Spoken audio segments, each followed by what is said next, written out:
is not only relevant, but is being posed in different parts of the world. This is not something restricted to Europe. It's something which exists in many parts of Asia, in many parts of Africa.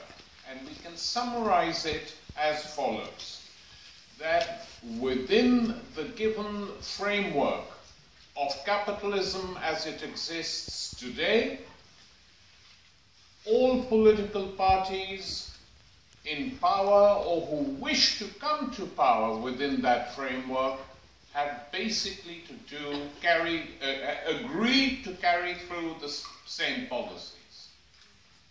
This is the political side of neoliberalism. The economic side we know well. It has existed now since the 90s of the last century.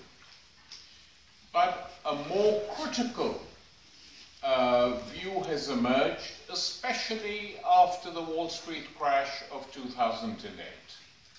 Because this crash revealed how vulnerable the economic system was and how the financialization of capitalism, this applies largely to the Western world, but not exclusively, that the existence of this peculiar form of capitalism, based largely on finance, the movement of money, speculation at a very high level, huge amounts of money there to be made, and at the same time, coupled with an attack on the welfare state, an attack on all the aspects of life that had been agreed after the Second World War, the breach of that consensus, the entry of privatizations in the shape of private capital in the most hallowed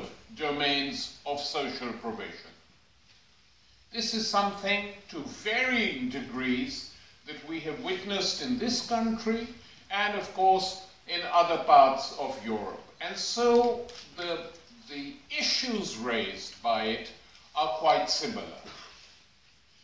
Till the crash of 2008, anyone who challenged or questioned the efficiency or the longevity of the system was constantly attacked. And the attack used to come in very interesting forms. The attack used to come especially by saying that people who question this amazing new modernization process that we are witnessing are dinosaurs. And the dinosaurs were either conservatives who refused to accept the change that was necessary, or people like myself, socialists, radicals on the left, who felt that this system was not going to work, and in any case was never intended to work for the majority of the populations of Europe and elsewhere. So we were called dinosaurs, till I started pointing out to people who heard that abuse at me that dinosaurs are in fact incredibly popular with young people. That whole museums are constructed in virtually every major European country so that people can go and admire these dinosaurs. And so I said, I'm not particularly insulted by being called a dinosaur. I'm happy to join that company, and now you're making Hollywood movies where dinosaurs are brought to life. I said, you don't need to do that with us, we're still around. So all this disappeared, or most of it disappeared, after the crash of 2008. Because nobody could now stand up on their 2 feet and say, capitalism is wonderful, it's working extremely well. The system didn't die, because it never dies on its own. It needs pushes here and there. But it was severely dented. And what is extremely important is that what was dented was not just the economy, but also the psychology and politics that justified this system. That is something that has to be understood. And slowly, gradually, in different parts of this continent, which I'll concentrate on today, new movements began to develop of one sort or another. and challenges began to be mounted to the existing political parties. Now, my concept of the extreme center is very basic and very simple. It is this, that under the neoliberal system, since no economic diversity was to be permitted, the political side of it was that political diversity too was a thing of the past, from the age of the dinosaurs when you could actually argue about politics. And that parties of the center-left and center-right, effectively carried through the same policies. Were there differences? Yes, sometimes on cultural issues. In this country, not even on that. And on who came to power and who exercised power and who made money. Because tied with this emergence of the extreme center in the political systems of Europe was the symbiosis, the linking together of big money and small-time politics.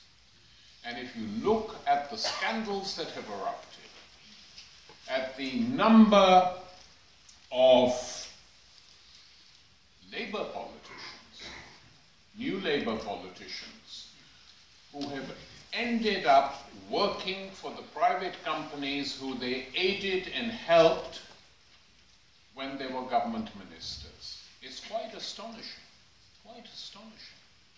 And some of these government members, once upon a time, were even members of groups well to the left of the Labour Party.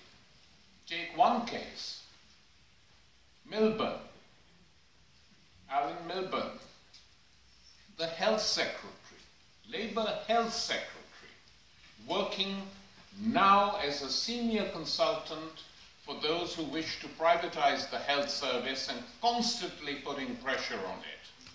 I remember him well in the 70s. He used to be employed by a bookshop in Newcastle called Days of Hope.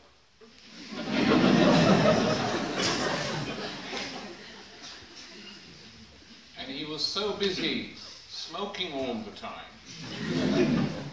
The trade unionists who entered the shop said to him, "Alan lad, we think you should change the name of this shop to Haze of Dope."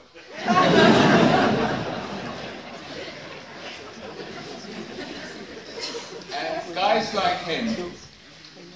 like him, who completely made a right turn, forgot everything they had believed in, and are now busy agitating, not so privately, for the private sector to enter the National Health Service and to destroy it, of course. Ultimately, that is the logic of everything that is being done, to have a two-tier health service, one for the poor with minimum treatments and the others for which you have to pay. It's a trend all over the Western world, except curiously enough in the United States, where they've had this system and now want to change it. And so Bernie Sanders is actually agitating for a health service of the sort that existed in Britain after 1945 and in the 50s, single payer. So these are some of the contradictions we see. And the fact that there has been a challenge to this extreme center is due largely to what happened in 2008 when people began to look elsewhere and to think seriously about what sort of alternatives were possible. Now, most of the alternatives that emerged, and here one has to be very frank, are all positive, and I support them. But how radical are they? And how radical should they? Most of the alternatives that have emerged, to one degree or another, have been various forms of old-style social democracy. Social democracy in a very special way in the Bolivarian republics of South America, because here social democratic measures, state intervention to build a strong health and educational sector, was accompanied by huge mass mobilizations of the poor. That was what made it very special. In Europe, we've had social movements of one sort or the other, which have led to the formation of new political currents, particularly in countries badly damaged by the crisis, as were Greece and Spain. And these movements, one of them, which came to power in Greece, Syriza, was so badly clobbered by the European Union and its institutions, the Troika, which said to it, you cannot even push through the minimalist demands that you have projected. Demands which really, if one is to be blunt, one has to say are, in Europe at any rate, are new, small, weak versions of social democracy. That is all they were demanding. A few weeks ago, there was a general strike. 100,000 pensioners marched, the usual clashes between demonstrators and police, and Syriza behaving like previous governments had done before it. Now, the support that Syriza had obtained from so many, and then was not even able to push through these demands, has got people thinking again. How are we to get where we want to get? And it's not easy. Then we had the emergence of a huge movement of occupations, of town squares, of cities, of sectors, poor sectors in Spain, all over Spain. This movement evolved into Podemos, a large Spanish radical party, which has come up very quickly and is now vying for governmental power in Spain. And could, I mean, it's more or less the same boat as the Spanish PSOE, the Social Democrats, the New Labour of Spain, and it could even overtake them. But if you look at its program, which is not unimportant, the program is what I say, a little bit of social democracy, which we can all support. I don't think any progressive person would say, no, we won't support that because it's not radical enough. One has to support all this, but at the same time be very clear that, yes, it isn't radical enough. And on its own is not going to deliver for too long. That is what we face. We need movements and parties which can go beyond that even. But people learn at their own pace. Parties are formed in their own context. Look at this country. I mean, nobody would have thought, on the right, left, centre, anywhere, that Jeremy Corbyn could become leader of the British Labour Party. He certainly didn't. I'm not joking, he didn't. We didn't. And yet it happened. And the only reason it happened is because tens of thousands of people, young and old, fed up with the lack of a choice, decided to use a loophole offered by the Labour Party, thinking it would actually help the right inside the party, and took it. And, you know, gave Jeremy Corbyn a huge majority as leader of the Labour Party. He got almost, I think, almost more votes than all the other candidates put together. So he started off as a joke candidate for some, and at the end of the campaign,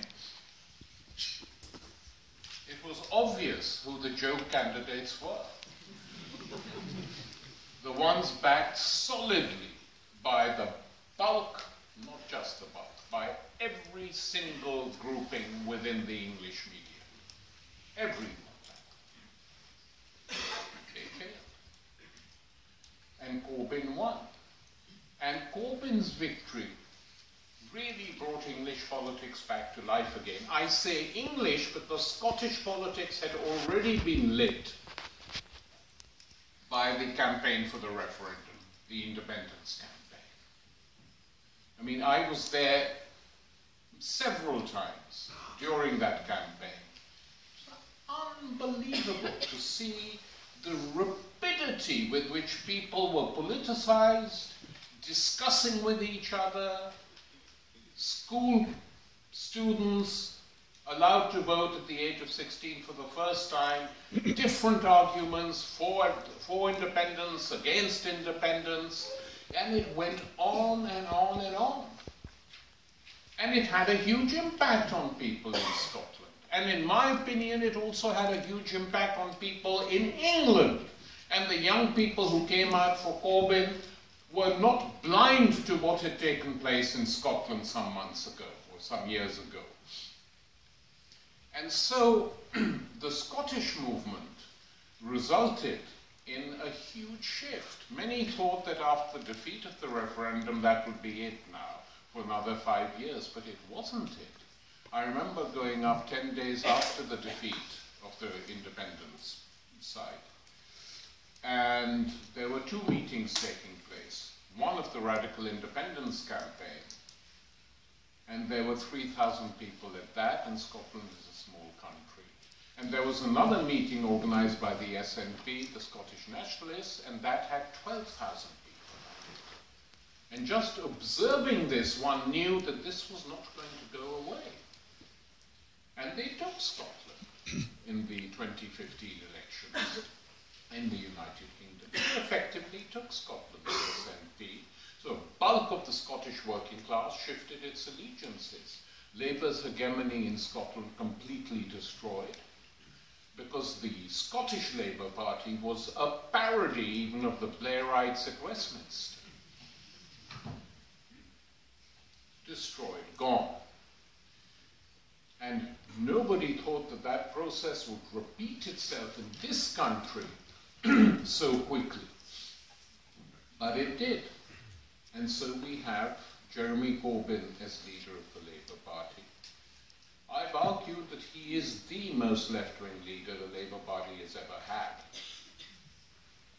Not just on domestic issues, but importantly on issues of foreign policy, where most of his predecessors, possibly with the exception of Lansbury,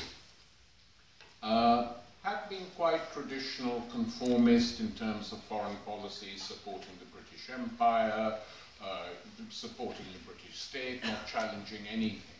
Here we have a challenge, and they're taking it very seriously. Realizing that Corbyn's anti-austerity politics are popular with ordinary people, they've now switched to attacking him on the issue on which they really are worried, Trident. And should we be wasting money having these nuclear missiles stationed here just for show? Even Blair, in his appalling memoirs, wrote that as far as Trident was concerned, he said, I can see all the arguments against it. It's a waste of money and it's not practical. He said this is true, but it allows us to upgrade and be seen as a world power. Well, it doesn't actually. I mean, that is not the case. No one sees Britain as a world power at all. Not even the British Foreign Office.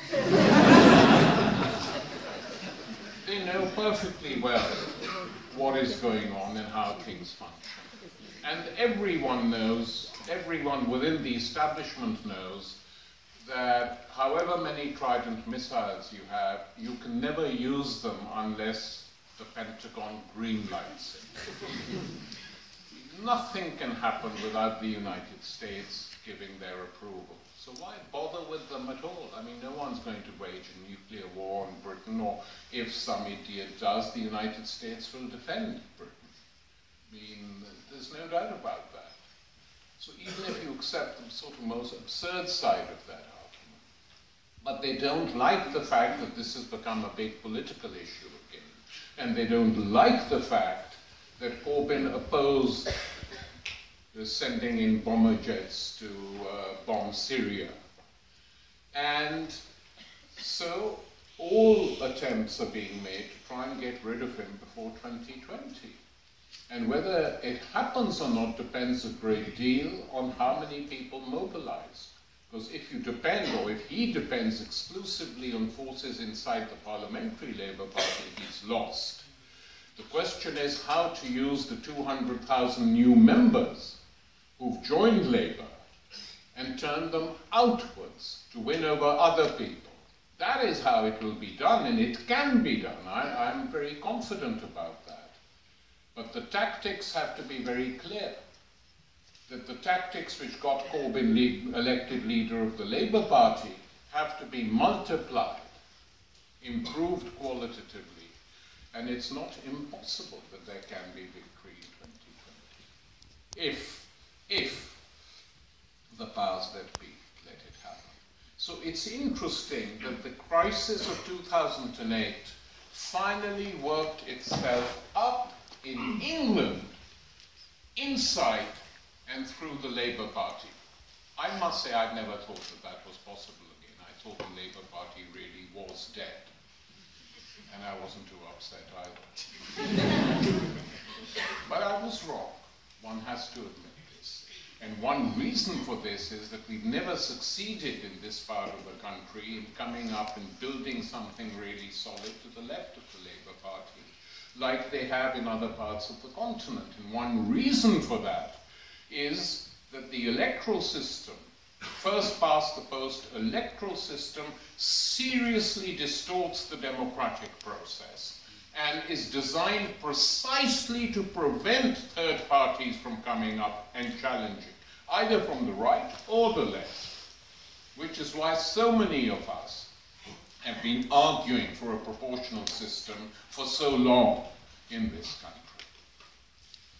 So that is what happened here. In the Irish elections, the Irish Labour Party, if the opinion polls are right, is probably going to be wiped out. They say it'll be left with 2 or 3 seats because of its appalling role in implementing ruthlessly and shamelessly the policies imposed by the Troika and the European Union on Ireland. They were very proud of this, Irish Labour and their coalition partners, saying in Ireland people are happy to live within their means, well, like hell. And this whole concept of living within their means, who determines that? Who determines what the means are? The state, which they attack most of the time when we say that the state can be used to help the poor. This is attacked.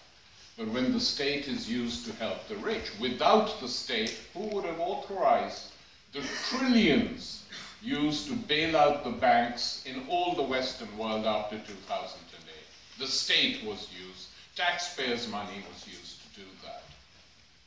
So, in this situation, there is everything, in my opinion, to play for. One shouldn't be too despondent. Of course, the situation is not good. But developments in different parts of Europe show that some change is beginning to take place.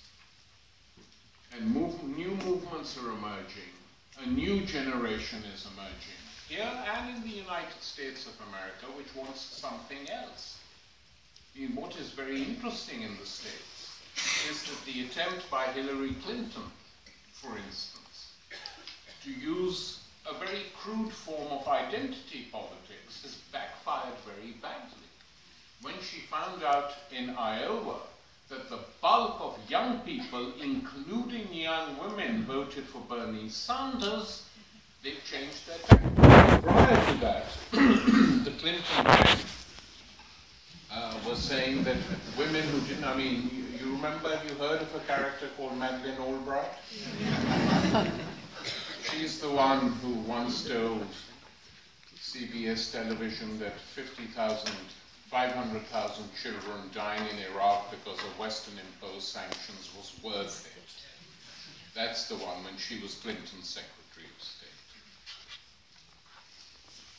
And she's the one who said, there's a place in hell for every woman who just doesn't vote for Hillary Clinton. She actually said that. To which I replied that there's a permanent place in hell reserved for NATO luminaries, including. So she's been forced to apologize in public in the New York Times for having said that, because it pissed off so many young women. As if the identity of a person determined what he or she thinks on everything. Very dangerous to believe that, because it's never been the case. Never been the case. And it isn't the case. People can be Muslims, Christians, Buddhists, men, women, whatever. But they think differently, and they have their own ideas on different things. And they usually vote for or participate in activities on the basis of what they believe or think, or which way they want to go. It is not the case that there is a single identity in each person that determines everything. This view has, by the way, often been encouraged in the last 25 years, because this is not something that threatens anyone, that threatens the state or anybody at all. Quite happy if you think like that. But people don't think like that, and interestingly enough, it's in the United States where this form of politics had proceeded beyond belief, a form of identity for politics, where it's now being challenged. And challenged in quite a dramatic fashion. So what I'm trying to say to you is that politics is beginning to emerge again.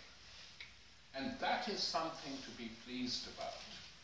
Because for a long time, politics, political debate, political discussion, political alternatives had virtually disappeared. Or were being discussed in sort of tiny circles. And now we have a situation in different parts of Europe where politics is being discussed again. The second or the third aspect of neoliberalism, and the removal or weakening of social safety nets, the creation of a huge political vacuum at the center of politics, because the parties of the extreme center essentially are no different. How many people have I heard say over the last 10 years, oh, I don't do anything in politics, they're all the same.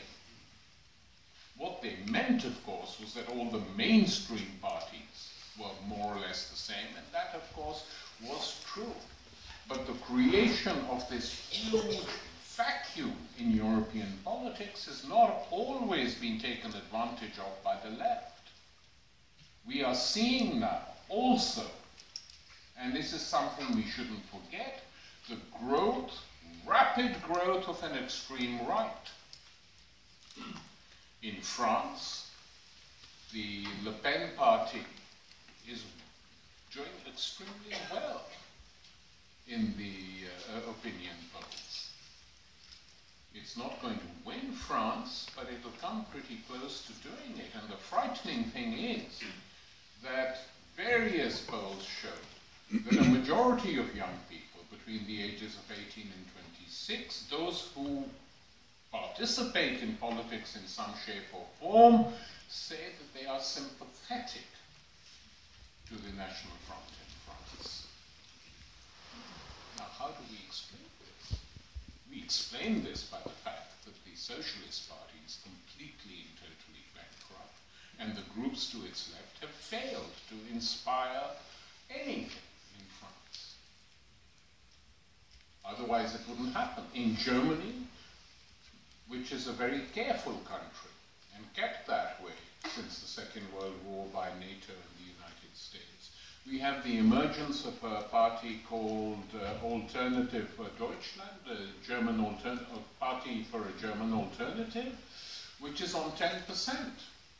It's an openly racist party. 3 weeks ago, its leader publicly said, we should put the German army on the borders, and when the refugees come, we shouldn't immediately kill them. Oh no, I'm not suggesting that, but we should say you can't come in, and if any then try and come in, shoot to kill. So, in Hungary, in Poland, we have extreme right-wing governments. We have a right-wing government recently elected in Croatia, where the Minister for Culture, just last week or 10 days ago, said that it would be illegal to celebrate the victories of the Yugoslav resistance against the Third Reich during the Second World War. Why? Because the Minister of Culture belongs to a political current, a political tendency which fought with the Germans in the Second World War, with the fascists, the Ustash. He is a Ustash man. And this goes without too much comment from the European Union leadership, because they are more worried by the left, organized labor, or challenges to the system. So this form of politics, creating huge social and political vacuums in different parts of Europe, now being challenged by many, is also being challenged by the far right. And by the way, it's foolish to imagine that the only thing they agitate on is Islam, or attacking Muslims, or promoting Islamophobia, or attacking the refugees. That is taken for granted. But when you talk to them, the Dutch right wing or the French right on social issues, they attack the extreme center parties not unlike us, saying you are wrecking everything that was created that benefited the poor and workers. Marine Le Pen has pledged, I just say this to you because it's worth thinking about, that if she is elected president, they said, what will you do? And she said, well, I will restore what Sarkozy, what the conservatives and socialists in our country have destroyed, is employment for ordinary people, welfare for ordinary people, etc., etc., etc. So it's not just that they agitate on issues which are repugnant. They obviously do that too. The lowest common denominator. They also say other things, because it's on the other things that largely they win over support. And so Europe is in a very critical situation, which is why I've been, I must confess this to you, because some of my friends get shocked. I'm certainly not going to vote for the European Union. I really cannot do it after what they've done to Greece, after what they've done to Ireland, after what they're threatening to Portugal. I'm for Europe. I consider myself a solid internationalist. I'm not for this style European Union, which is nothing more than a machine for financialized capitalism. I can't, in all honesty, vote for it. And I think the left should not remain silent on these issues at all levels, especially for the smaller countries in Europe. Why it is now totally dominated by the large countries, in particular Germany, and their banks. So it's not a gold standard that we look at and admire. It is something that has to be challenged. And simply because the right are doing it doesn't mean that we shut up. Because one of the big problems is that the European Union typifies and exemplifies the extreme center, which exists now in other European countries as well. So we're in a mess, but we are fighting back. New forces are emerging. I mean, the fact, I was very pleasantly surprised that a majority of the Parliamentary Labour Party voted against bombing Syria. That was a step forward. And this obsession with war, being seen to wage war as absolutely essential part of your armory, is pathetic. And why don't we insist then that these extreme centre politicians who wage war and dislodge populations tell people, and it should be a quid pro quo, okay, if we're going to bomb a country, then let's take 1 million refugees from that country too. The Germans did it even though they weren't involved in the war. Every time you make war, why are there refugees? You know, why does it happen? I mean, in parts of French Africa, in the Middle East, in Libya, in Iraq, in Syria, in the Yemen, where wars are being waged and fought, people want to leave. And they do leave. And they come where they can, where they're allowed to go. So you can't unlink the refugee from the wars that are taking place. It's part and parcel of the same process. Just as refugees, migrants fleeing parts of Africa over the last 25 years do so because of what the World Bank and the IMF did to the economies of their countries. They did not have any work. So the solution to many of these things, refugees, migrants, many of you who come from that part of the world, like I do, know people don't want to leave their homes. They're not looking for an opportunity, oh good, where can we get into? They only leave because there is no other solution. Either their economies have been wrecked or their countries have been destroyed. And that is why it's so important that we have thriving, active oppositions in different parts of Europe and the world, which challenge what is going on. Because if you do it consistently, and if you build it up, it actually begins to work. Thank you.